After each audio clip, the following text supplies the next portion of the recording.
Hi friends, welcome to Rajahmundry home recipes. ఈరోజు మన ఛానల్లో కరకల్లాడే కారపూసని ఎప్పుడూ రెగ్యులర్గా చేసుకునేలా కాకుండా ఇలా బంగాళదుంపతో కారపూసని ఒక్కసారి చేసుకుని చూడండి. చాలా రుచిగా ఉంటుంది. పిల్లలేంటి పెద్దలేంటి ఎంజాయ్ చేస్తూ తినేస్తారు. ఆలు కారపూస ప్రాసెస్లోకి వెళ్ళే ముందుగా మన వీడియోకి ఒక్క లైక్ ఇవ్వండి. మీరిచ్చే లైక్ అనేది నాకు మంచి మోటివేషన్గా ఉంటుంది. ఆలు కారపూస కోసం నేను ఇక్కడ 3 మీడియం సైజు బంగాళదుంపలను అయితే తీసుకుంటున్నా. బంగాళదుంపల్ని శుభ్రంగా 2 సార్లు కడిగిన తర్వాత ప్రెషర్ కుక్కర్లో వేసుకొని మునిగేంత వరకు నీళ్లు వేసుకున్నాక కుక్కర్ పైన మూత పెట్టి విజిల్ పెట్టి మీడియం ఫ్లేమ్ మీద 5 విజిల్స్ అయితే రానివ్వండి. ఈ రెసిపీకి బంగాళదుంప మెత్తగా ఉడకాలండి. అప్పుడే కారపూస అనేది బాగా వస్తుంది. ఉడికించుకున్న బంగాళదుంపలు కాస్త చల్లారిన తర్వాత దానిపైన ఉన్న స్కిన్ అంతా కూడా పీల్ చేసుకోండి. ఉడికించిందే కాబట్టి స్కిన్ అనేది ఈజీగా వచ్చేస్తుంది. ఇలా పీల్ చేసుకున్న తర్వాత గ్రేటర్ తీసుకుని ఉడికించుకున్న బంగాళదుంపని సన్నగా తురుముకోవాలి. చూస్తున్నారు కదా ఎంత సన్నగా తురుముతున్నానో అలా సన్నగానే తురుముకోవాలి. ఒకవేళ మీ దగ్గర గ్రేటర్ లేకపోతే కనుక ఉడికించుకున్న బంగాళదుంపని ఇలా మ్యాషర్తో అయినా మ్యాష్ చేసుకోవచ్చు. మ్యాష్ చేసేటప్పుడు ఎక్కడ కూడా బంగాళదుంప ముక్క అనేది లేకుండా స్మూత్గా మ్యాష్ చేసేసుకోండి. చూస్తున్నారు కదా చాలా స్మూత్గా మ్యాష్ చేసుకోవాలి. ఇలా స్మూత్గా ఉంటేనే కారపూస అనేది వేసేటప్పుడు జంతికల గొట్టంలోకి అడ్డు లేకుండా ఉంటుంది. ఇలా తురుము పెట్టుకున్న బంగాళదుంపని ఏదైనా కప్తో మెజర్ చేసుకున్నారు అంటే మిగిలిన కొలతలు వేసుకోవడం ఈజీ అవుతుంది. నాకైతే కనుక ఈ కప్ తోటి కప్పున్నర దాకా బంగాళదుంప తురుము అనేది వచ్చింది. ఇదే కప్ తోటి మిగిలిన కొలతలు అయితే వేసుకుందాం. ముందైతే బంగాళదుంప తురుములోకి స్పైసెస్ వేసుకుందాం. రుచికి సరిపడ ఉప్పు వేసుకోండి. అర స్పూన్ దాకా ధనియాలు జీలకర్ర పొడి వేయడం వల్ల ఫ్లేవర్ బాగుంటుంది. మీ స్పైసీనెస్ని బట్టి రెడ్ చిల్లీ పౌడర్ కూడా వేసుకోండి. ఈ కారపూస మసాలా ఫ్లేవర్తో చేసుకుంటే బాగుంటుంది. 1 స్పూన్ దాకా గరం మసాలా వేసుకుంటున్నా. మీరు కావాలి అంటే పుదీనా పౌడర్ని కూడా ఒక హాఫ్ స్పూన్ వేసుకోవచ్చు. కారపూస కరకల్లాడుతూ రావడానికి ఇలా బటర్ కానీ వెన్న కానీ వేసుకోండి. ఆలు కారపూస చేసుకున్న మామూలు కారపూస చేసుకున్న వెన్న వేసుకోండి, చాలా బాగుంటుంది. ఒక్కసారి మ్యాషర్ తోటి మ్యాష్ చేసుకుంటే ఎక్కడైనా బంగాళదుంప ముక్కలు ఉంటే మెత్తగా మ్యాష్ అయిపోతాయి. ఇలా మ్యాష్ చేసుకున్న తర్వాత చేతితోటి ఈ స్పైసెస్ అంతా కూడా బంగాళదుంప తురుముకి బాగా పట్టేలాగా మ్యాష్ చేస్తూ 10 నిమిషాల పాటు ఈ విధంగా కలుపుతూ ఉంటే బంగాళదుంప తురుములోకి స్పైసెస్ అంతా చక్కగా ఈవెన్గా కలుస్తుంది. చూడండి, స్పైసెస్ అంతా కూడా బంగాళదుంప తురుముకి బాగా పట్టింది కదా. 1.5 కప్పు బంగాళదుంప తురుముకి 2 కప్పుల దాకా శనగపిండి వేసుకుంటే సరిపోతుంది. ముందైతే 1 కప్పు దాకా శనగపిండి వేసుకొని జల్లించుకుంటున్నా. ఆలు కారపూస చేసుకున్న మామూలు కారపూస చేసుకున్న శనగపిండిని జల్లించే చేసుకోవాలండి. అప్పుడే కారపూస అనేది బాగా వస్తుంది. రెండో కప్పును కూడా వేసేసుకొని ఈ విధంగా చల్లించేసుకుంటే బాగా స్మూత్గా ఉండే శనగపిండి అంతా కిందకు వచ్చేస్తుంది. మనకు రవ్వలా ఉండేది ఏమన్నా ఉంటే జల్లెల్లో ఉండిపోతుంది. అచ్చంగా శనగపిండితోనే కారపూస చేసుకుంటే కరకల్లాడుతూ ఉంటుంది కానీ ఆయిల్ పీల్చేస్తుంది. చూస్తున్నారు కదా, రవ్వను పక్కన పెట్టేసుకోండి. శనగపిండి ఈ విధంగా స్మూత్గా ఉండాలి. శనగపిండి మనకు ఆయిల్ పీలుస్తుంది కాబట్టి దీంట్లోకి పావు కప్పు దాకా బియ్యపిండి వేస్తున్నా. బియ్యపిండి వేయడం వల్ల కారపూస ఆయిల్ పీల్చకుండా ఉంటుంది, కరకల్లాడుతూ క్రిస్పీగా ఉంటుంది. దీన్ని కూడా జల్లించేసి తీసేసుకోండి.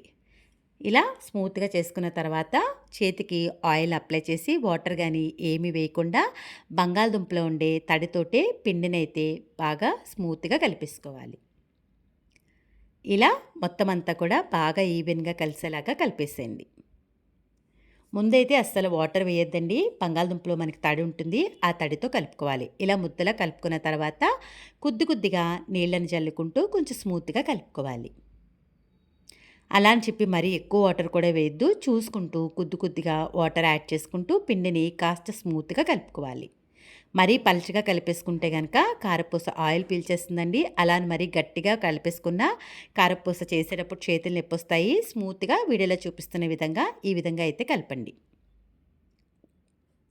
చూస్తున్నారు కదా, ఇలా సాఫ్ట్గా ఉండాలి. ఇప్పుడు దీంట్లోకి కాచిన నూనె అవసరం లేదండి. మామూలు ఆయిలే ఒక 2 టేబుల్ స్పూన్స్ దాకా వేస్తున్నా. ఆయిల్ వేసుకొని ఇంకొకసారి పిండిని బాగా మ్యాష్ చేస్తూ కలపండి.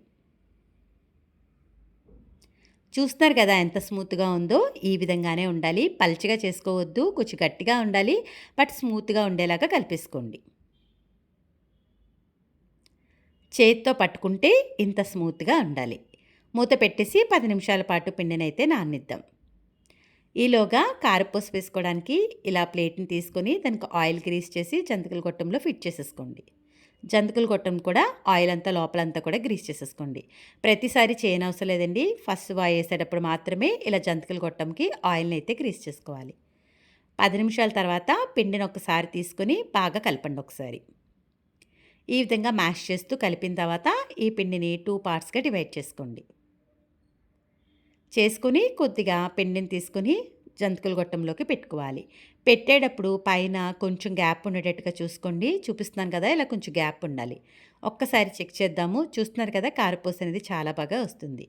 ఇప్పుడు పాన్ పెట్టి డీప్ ఫ్రైకి సరిపడా ఆయిల్ వేసుకోండి. కారపూసకి కాస్త వెడల్పుగా ఉండే పాన్ తీసుకోవాలి. ఆయిల్ కూడా పైకంటూ వేయకూడదండి. ఇలా సగం మాత్రమే వేసుకోండి. కారపూస చేసేటప్పుడు ఆయిల్ పొంగుతూ పైకొస్తుంది కాబట్టి సగం మాత్రమే వేసుకోండి. మీడియం హీట్‌లో పెట్టుకొని ఆయిల్ మట్టుకు బాగా హీట్ అయిన తర్వాత మాత్రమే కారపూస చుట్టుకోవాలి. ఆయిల్ హీట్ అయిన తర్వాత ఫ్లేమ్‌ని మట్టుకు లో ఫ్లేమ్‌లో పెట్టుకోండి. మీరు హై ఫ్లేమ్‌లో పెట్టుకొని చుట్టుకున్నారు అంటే చెయ్యి కాలుతుంది. ఇలా మొత్తం అంతా చుట్టుకున్న తర్వాత ఫ్లేమ్‌ని హై ఫ్లేమ్‌లో పెట్టుకోండి. ఆయిల్ ఈ విధంగా నురగ కాస్త తగ్గిన తర్వాత నెమ్మదిగా బ్యాక్ సైడ్‌కైతే టర్న్ చేసుకోవాలి. కారపూస చాలా తొందరగా వేగిపోతుందండి. దగ్గరుండి అటు ఇటు తిప్పుతూ 2, 3 నిమిషాల్లో వేయించేసుకోవాలి. ఇలా వేగిన తర్వాత స్ట్రైనర్‌లోకి తీసేసుకోండి. ఒక్క సెకండ్ పాటు పక్కకు ఉంచేస్తే ఎక్సెస్ ఆయిల్ అంతా కూడా వచ్చేస్తుంది.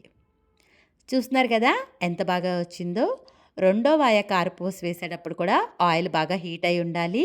వేసుకునేటప్పుడు మట్టుకు ఫ్లేమ్‌ని లో ఫ్లేమ్‌లో పెట్టుకోండి. లేదు అనుకుంటే చెయ్యి కాలుతుంది. ఇలా అంతా చుట్టుకున్న తర్వాత ఫ్లేమ్‌ని హై ఫ్లేమ్‌లో పెట్టుకొని అస్సలు గరిటెతో కలపకుండా ఆయిల్ కాస్త బబుల్ తగ్గిన తర్వాత నెమ్మదిగా బ్యాక్ సైడ్‌కైతే టర్న్ చేసుకోండి. ఇలా టర్న్ చేసుకొని వెనక వైపు కూడా కాస్త కాలిన తర్వాత స్ట్రైనర్‌లోకి తీసేసుకోవడమే. చూస్తున్నారు కదా! ఆలు కారపూస తయారు చేసుకోవడం ఇంత ఈజీయా అనిపించింది కదా! వీడియో నచ్చిందా? అయితే ఒక్క లైక్ ఇవ్వండి. మీరిచ్చే లైక్ వల్ల మన వీడియో ఇలాంటి మరికొంతమందికైతే రికమెండ్ అవుతుంది. ఇంకెందుకు ఆలస్యం? నేను చెప్పిన ఈ టిప్స్, జాగ్రత్తలు ఫాలో అవుతూ మీరు కూడా ఆలు కారపూసని ట్రై చేసిన తర్వాత ఎలా వచ్చిందనేది మీ అమూల్యమైన ఫీడ్‌బ్యాక్‌ని మట్టుకు నా కామెంట్ సెక్షన్‌లో తెలియజేయడం అయితే మర్చిపోవద్దు. మీ అందరికీ నా వీడియో నచ్చిందనే అనుకుంటున్నా. Thanks for watching my video. Please like, comment, share, subscribe my channel.